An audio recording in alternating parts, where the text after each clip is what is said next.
అందరికీ నమస్తే. నేను భాను మేకల. అఘోరి శ్రీనివాస్, దొంగ శ్రీనివాస్ అఘోరి దొంగోడు ఎట్టకేలకు జైలు నుంచి విడుదలయ్యాడు. విడుదలయ్యి నిన్న ఒక ప్రముఖ ఛానల్లో ఇచ్చినటువంటి వాయిస్ చూస్తే వాడికి జైలు బాగానే గుణపాఠాన్ని నేర్పినట్టుగా నాకైతే అర్థమవుతుంది.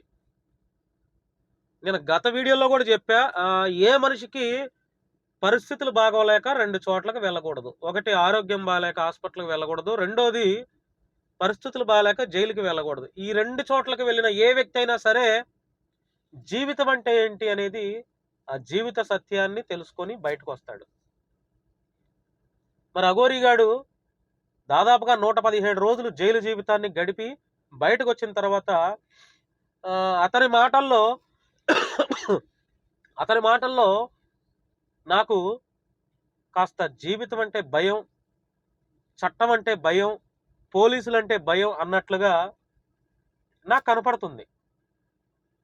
ఇంతకుముందు డ్యామ్ డూమ్ డిష్ నేనే తోపు అని పోలీసు వాళ్ళని, మీడియా వాళ్ళని కూడా ఇష్టం వచ్చినట్టు మాట్లాడినటువంటి శ్రీనివాస్ జైలు నుంచి బయటకు వచ్చిన తర్వాత వాడిలో మార్పు కనపడుతుంది నాకైతే. క్లోజ్డ్గా వాడి ముఖ కవలికలు, వాడి ఎక్స్ప్రెషన్స్, వాడి వే ఆఫ్ టాకింగ్, ఇదంతా నేను గమనించిన తర్వాత నాకు వాడిలో పర్లేదు మార్పు వచ్చింది అనేది నాకు అర్థమవుతుంది. మార్పు రావటం ఎవరికైనా మంచిదే కదా. ఎవరైనా మారాలనే కోరుకుంటారు.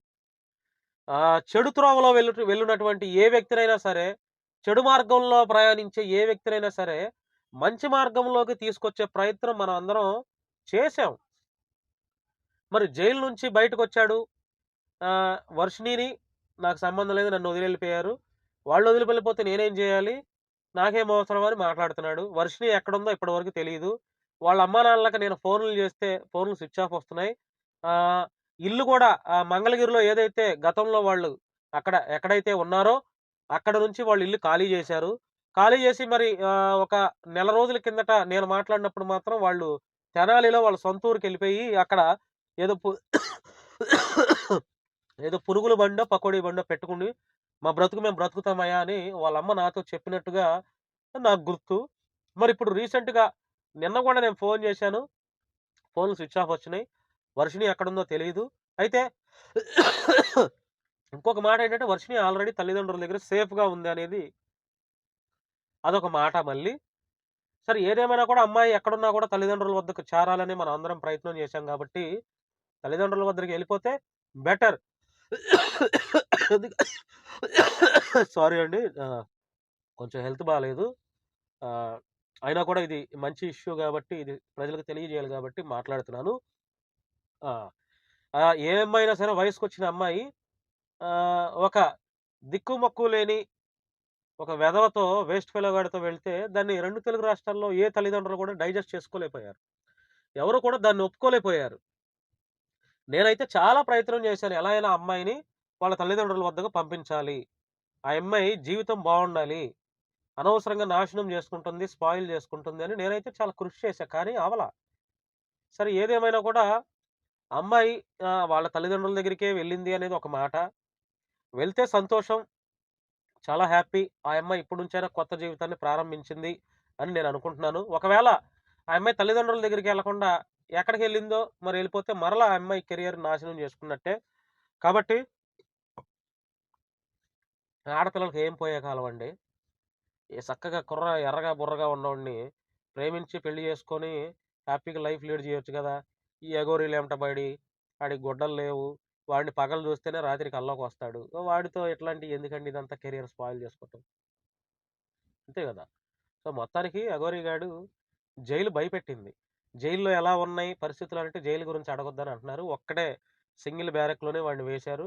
అది ఇంకా నరకంగా ఉంటుంది. 117 రోజులు ఉన్నాడు అంటే గ్రేటే, పర్లేదు, తట్టుకున్నాడు. ఈ సందర్భంగా అఘోరి శ్రీనివాస్ ఎక్కడున్నా నా వీడియో చూస్తావు కాబట్టి నేను చెప్పేది ఏంటంటే, ఇకనైనా బుద్ధిగా బ్రతుకు.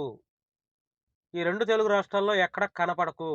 ఒకవేళ కనపడిన నీ వరస్ట్ బిహేవియర్తో ఎవరిని ఇబ్బంది పెట్టకు. ఇబ్బంది పెడితే మరలా తెలంగాణ, ఆంధ్రాలో ఉన్నటువంటి అంబేద్కరిస్టులు, అంబేద్కర్ వాదులతో మరలా కేసులు నమోదు చేయిస్తా. గుర్తుపెట్టుకో.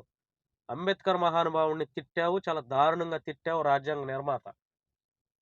నువ్వు గనక ఇలాగే మరలా రెచ్చిపోయి పోలీసు వాళ్ళని దూషించి, రాజకీయ నాయకులను దూషించి, ముఖ్యమంత్రులను దూషించి, క్రైస్తవుల్ని, ముస్లింలను దూషణలు చేసి, పబ్లిక్‌గా వీడియోలు పెట్టి, లేకపోతే నిన్ను జైలుకి పంపడానికి కారణమైన వాళ్ళందరిని మనసులో పెట్టి, వాళ్ళేదో పూజలు చేస్తారని, నీ దొంగ పూజలు ఇట్లాంటి మాటలు ఇవన్నీ వదిలేసేయమ్మా. ఓకేనా? చాలా చిన్న కుర్రోడివి, బోలెడు భవిష్యత్తుంది. అటెళ్ళిపో తెలంగాణ, అది తెలంగాణ అంటున్నా, తమిళనాడు, ఉత్తరప్రదేశ్ అటెళ్ళిపో. నీ ఆటలు అక్కడ సాగుతాయి. ఇక్కడ సాగవు. చూసావుగా నీ ఆటలకి ఇక్కడ జనాలు బంద్ చేసేసారు. ఓకేనా? నీ ఆటలు అక్కడ సాగుతాయి, అక్కడ సాగించుకో సీక్రెట్‌గా. ఓకేనా? నాకు తెలిసి ఈ 2 తెలుగు రాష్ట్రాల్లో ఉండడులే. చెప్పేసాడు కదా నిన్న. భయం పట్టుకుంది అతనికి. ఉండడు. నాకు తెలిసి ఉండడు. అతని పని అతను కామ్‌గా చేసుకుంటాడు. అతనిలో భయం అయితే కనపడుతుంది. మార్పు కూడా కనపడుతుంది నాకు. నాకు అర్థమవుతుంది. మారి చక్కగా మనిషిగా బ్రతికితే చాలు. ఇంకా నేను అఘోరినే, నాకు భోలేనాథ్ బాబా అంటున్నాడు. ఎవడాడు నువ్వు? నువ్వు అఘోరి కాదురా రేయ్! నువ్వు దొంగవే. నా ముసుగు ఏసుకోకు మళ్ళీ. ఎక్కడో చోట మళ్ళీ ఇబ్బంది పడతావు. మరలా నేను అఘోరినే అని చెప్పి అఘోరి వేషం వేసుకుంటే నువ్వు ఇబ్బంది పడతావు డెఫినెట్‌లీ. నువ్వు అఘోరివి కాదు. ఆల్రెడీ ఏ అఖాడాలో నువ్వు సభ్యత్వం లేదు. నువ్వు మెంబర్‌వి కాదని రిలీజ్ చేశారు. అఖాడాల నుంచి లెటర్ రిలీజ్ చేశారు. నీకు అసలు అఖాడాలో ఎక్కడా లేదని చెప్పి. నువ్వు మెంబర్‌వి కాదు. నీకు అఘోరి పూజ ఎక్కడ ట్రైనింగ్ తీసుకోలేదు. నీకు గురువెవడు లేడని అందరికి తెలిసిపోయింది. ఇంకా నేను అఘోరినే, నా భోలేనాథ్ బాబా, నా శివయ్య, నీ భక్తుంటే ఉండొచ్చు. మరలా అఘోరి పేరుతో జనాలను మోసం చేయొద్దు. ఓకేనా? ఇప్పటికే 2 జీవితాలను నాశనం చేశావు. ఓకేనా? ఆ పూజలకి డబ్బులు తీసుకున్న వాళ్ళని బెదిరించావు. కాబట్టి ఇవన్నీ వదిలేసేయి. వదిలేసేసి ఇంకా హ్యాపీగా మనిషిగా మారు, మనిషిగా జీవించు. అటువైపు వెళ్ళిపోయి వేరే రాష్ట్రాల్లో నీ వ్యాపారం ఏమైనా ఉంటే అది చేసుకో. అక్కడ కూడా మోసం చేసినా మరలా అక్కడ కూడా నిన్ను జైల్లో వేస్తారు. కాబట్టి జాగ్రత్తగా ఉండాలి Aghori. Srinivas, all the best అమ్మా నీకు. కంగ్రాచులేషన్స్. నేను మొన్న కూడా వీడియోలో నీకు ఆల్ ది బెస్ట్ కంగ్రాచులేషన్స్ చెప్పాను. ఇకనైనా చక్కగా బ్రతుకు. అమ్మాయిల జోలికి పోకు, అమ్మాయిలతో ఆడుకోకు, అమ్మాయిల జీవితాలు నాశనం చేయకు, జనాలను మోసం చేయకు, భక్తి పేరుతో అమాయక ప్రజలను దోచుకోకు, డబ్బులు దోచుకోకు, డబ్బులు దండుకోకు. నీకేమీ తెలియదు, నీకే పూజలు రావు. అర్థమైందా? నీకు ఒక శ్లోకం కూడా రాదు. అఘోరి మంత్రాలు రావు. శివుడు గురించి తెలియదు. రామాయణ, భగవద్గీత ఏట్ల గురించి నీకు తెలియదు. నువ్వు ఒక శుద్ధపూసగాడివి, వేస్ట్ ఫెలో గాడివి. అమాయక ప్రజలను ఇంతకాలం మోసం చేసి ఏదో నీకు భక్తి ఉన్నట్టు లేకపోతే నీ కాళ్ళకు మొక్కేటట్టు చేసుకున్నావు. ఇక నీ ఆటలు సాగవు. నీ టైం అయిపోయింది. ఓకేనా? నీ టైం కూడా అయిపోయింది. ఇంక నీ గురించి 2 తెలుగు రాష్ట్రాలు అందరికీ తెలిసిపోయింది కాబట్టి చక్కగా బ్రతుకు. నువ్వు ఎక్కడున్నా మంచిగా బ్రతుకు. ఎవరిని మోసం చేయకు. ఎవరిని ఏడిపించుకు. ఎవడి ఆడపిల్ల ఉసురు నీకు వద్దు. ఓకేనా? వాళ్ళందరూ ఆడపిల్లల ఉసురు తగిలే నువ్వు ఈరోజు జైలు జీవితాన్ని గడిపావు.